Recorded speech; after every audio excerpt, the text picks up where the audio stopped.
सड़क हादसे की तरह देश में विमान हादसे भी बहुत हुए हैं। पटना में भी एक बार बहुत बड़ा विमान हादसा हुआ था। सड़क हादसे की तरह विमान हादसे में हमारे देश ने कई दिग्गज नेताओं को हमसे छीन लिया है।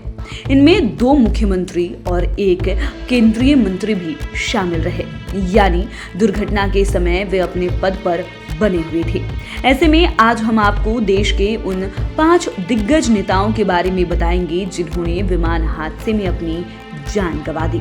विमान हादसों में जान गंवाने वालों की लिस्ट में 5वें नंबर पर बात करते हैं ओपी जिंदल की। जिंदल हरियाणा के चंडीगढ़ से दिल्ली लौट रहे थे, तभी उनका विमान क्रैश कर गया। इसके बाद तो वहां पर कोहराम मच गया। दरअसल ओपी जिंदल हरियाणा के सियासी गलियारे में ही नहीं, देश के उद्योग जगत में भी बड़ा नाम था। वे देश के अग्रणी उद्योगपतियों में शामिल थे। उनके साथ यह हादसा 31 मार्च 2005 में हुआ था। उस समय जिंदल हरियाणा के ऊर्जा मंत्री के पद पर थे और उसी साल फोर्ब्स पत्रिका ने जिंदल को विश्व का 548वां सबसे धनी व्यक्ति बताया था। उस हादसे में हरियाणा के पूर्व मुख्यमंत्री बंशी लाल के पुत्र सुरिंदर सिंह और पायलट की भी मौत हो गई थी।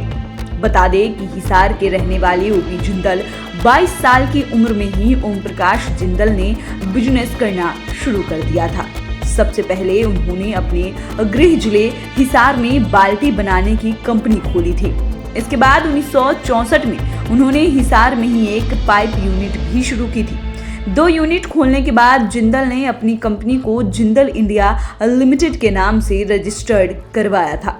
इन कंपनियों की सफलता के बाद जिंदल ने दूसरे राज्यों में भी कारोबार शुरू किया और फिर देश में छा गए थे। 1991 के विधानसभा चुनाव में ओपी जिंदल ने कांग्रेस के टिकट पर पहला चुनाव लड़ा था और जीत हासिल की थी। इसके बाद तो उन्होंने पीछे मुड़कर देखा ही नहीं। दोरजी खांडू इस लिस्ट में 4थे नंबर पर है। अप्रैल 2011 का वाकया है। उस समय खांडू अरुणाचल प्रदेश के मुख्यमंत्री के पद पर काबिज थे। वे 4 सीटों वाले 1 इंजन के पवन हंस हेलीकॉप्टर में सवार होकर जा रहे थे। उनका हेलीकॉप्टर तवांग से उड़ान भरने के 20 मिनट बाद ही लापता हो गया था। 4 दिनों तक उनका हेलीकॉप्टर लापता रहा। 5वें दिन खोजी दल को दुर्घटनाग्रस्त हेलीकॉप्टर का मलबा मिला और उनमें सवार 5 लोगों के शव भी मिल गए। इनमें से एक दोरजी खांडू के भी शव था। बता दें कि राजनीति के क्षेत्र में एक के बाद एक नया मुकाम बनाते हुए वे अरुणाचल प्रदेश के मुख्यमंत्री पद पर पहुंचे थे। उनका जन्म 3 मार्च 1955 को ज्ञान गखार गांव में हुआ था। ये भारतीय सेना में खुफिया अधिकारी भी रहे थे। बांग्लादेश युद्ध में कौशल और पराक्रम दिखाने के लिए गोल्ड मेडल प्रदान किया गया था। उन्होंने साल 1980 से अपना राजनीतिक सफर शुरू किया था और अरुणाचल प्रदेश विधानसभा के लिए निर्विरोध निर्वाचित किए गए थे। बाद में वे अरुणाचल प्रदेश के 5वें मुख्यमंत्री बने। जिस साल हादसा हुआ वो उनका मुख्यमंत्री का लगातार दूसरा कार्यकाल था। अब बात करते हैं वाईएस राजशेखर रेड्डी की। ये इस लिस्ट में 3रे नंबर पर है। ये भी काल की चपेट में गए थे। खास बात ये कि जिस समय इनका विमान हादसा हुआ उस समय भी ये आंध्र प्रदेश के मुख्यमंत्री की कुर्सी पर काबिज थे। साल 2009 में विमान हादसा हुआ था। तत्कालीन मुख्यमंत्री वाईएस राजशेखर रेड्डी तथा 4 अन्य लोग एक हेलीकॉप्टर से निकले थे। तभी उनका हेलीकॉप्टर नल्लामाला वन क्षेत्र में लापता हो गया था। सेना की मदद से इस हेलीकॉप्टर की खोज की गई। 3 दिनों के बाद हेलीकॉप्टर का मलबा कुरनूल से 74 किलोमीटर दूर रुद्राकोंडा पहाड़ी के शिखर पर पाया गया था। 8 जुलाई 1949 को पुलिवेंडुला में पैदा होने वाले वाईएस राजशेखर रेड्डी ने विधानसभा का सफर भी यहीं से तय किया। रेड्डी ने अपने पूरे राजनीतिक जीवन में कांग्रेस में रहकर कई अहम जिम्मेदारियां निभाई। 1980 से 1983 के बीच मंत्री रहते हुए ग्रामीण विकास और चिकित्सा, स्वास्थ्य एवं शिक्षा के क्षेत्र में कई उल्लेखनीय कार्य उनके नाम रहे। वे कटपा लोकसभा क्षेत्र के 4 बार एमपी बने। इतने ही बार वे विधायक भी बने थे। रेड्डी उन गिने चुने राजनेताओं में थे जिन्होंने अपनी सियासी पारी में कोई चुनाव नहीं हारा, लेकिन 3 सितंबर 2009 को विमान हादसे ने उन्हें छीन लिया। अब बात माधवराव सिंधिया की। ये इस लिस्ट में दूसरे नंबर पर है। एक समय था जब ये कांग्रेस पार्टी में देश के बड़े कद्दावर नेता थे। राजीव गांधी की पहली पंक्ति में ये शामिल थे। लेकिन कांग्रेस का ही दुर्भाग्य कहिए कि एक एक करके उनके सितारे टूटते चले गए। इसी कड़ी में माधवराव सिंधिया भी हादसे के शिकार हो गए थे। उनका विमान उत्तर प्रदेश के मैनपुरी जिले की भोगांव तहसील के समीप मोता में दुर्घटनाग्रस्त हो गया था। सितंबर 2001 में वे एक सभा को संबोधित करने के लिए कानपुर जा रहे थे। उस विमान में उनके साथ 6 अन्य लोग भी सवार थे। उन लोगों को लेकर जिंदल ग्रुप के 10 सीटों वाले एक चार्टर्ड विमान ने नई दिल्ली स्थित इंदिरा गांधी अंतर्राष्ट्रीय हवाई अड्डे से उड़ान भरी थी।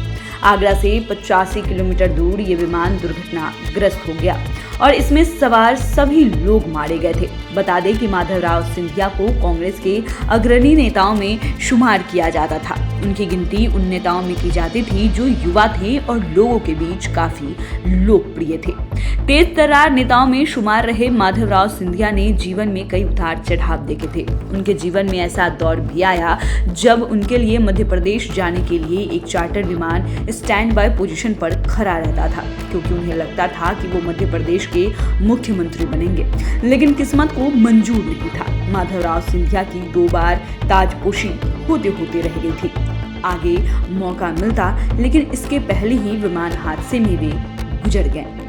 विमान हादसों में जान गंवाने वाले नेताओं की लिस्ट में संजय गांधी पहले नंबर पर है।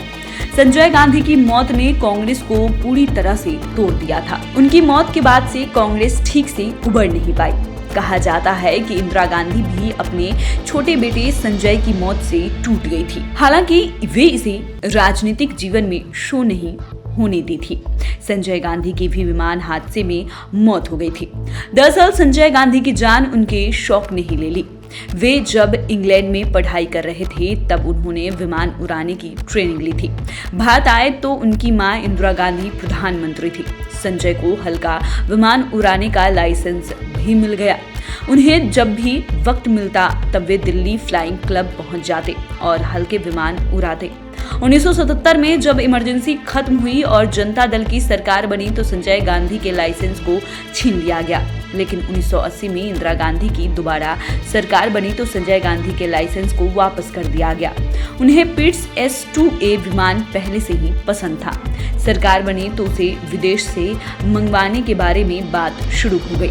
मई 1980 में कस्टम विभाग ने पिट्स को भारत लाने की मंजूरी दे दी। संजय गांधी उस विमान को लेकर इतने ज्यादा उत्सुक थे कि आनन फानन में उसे असेंबल करके सफदरगंज के दिल्ली फ्लाइंग क्लब में पहुंचा दिया गया। 21 जून को वो पहली बार पिट्स पर सवार हुए और उसे उड़ाया। उस वक्त उनके साथ फ्लाइंग क्लब के ही सदस्य थे। 22 जून को वो अपनी पत्नी मेनका गांधी और इंदिरा गांधी के विशेष सचिव R.K. धवन और धीरेन्द्र ब्रह्मचारी को लेकर करीब 40 मिनट तक उड़ान भरी और 23 जून 1980 को जब उन्होंने उड़ान भरी तो वो उनकी जिंदगी की आखिरी उड़ान हो गई। तो फिलहाल के लिए इतना ही। अगर आपने अभी तक चैनल को सब्सक्राइब नहीं किया है तो सब्सक्राइब कर लें। फेसबुक पेज को लाइक करना बिल्कुल भी न भूलें। साथ ही साथ आप हमारे साथ ट्विटर के माध्यम से भी जुड़ सकते हैं। वीडियो देखने के लिए आपका धन्यवाद।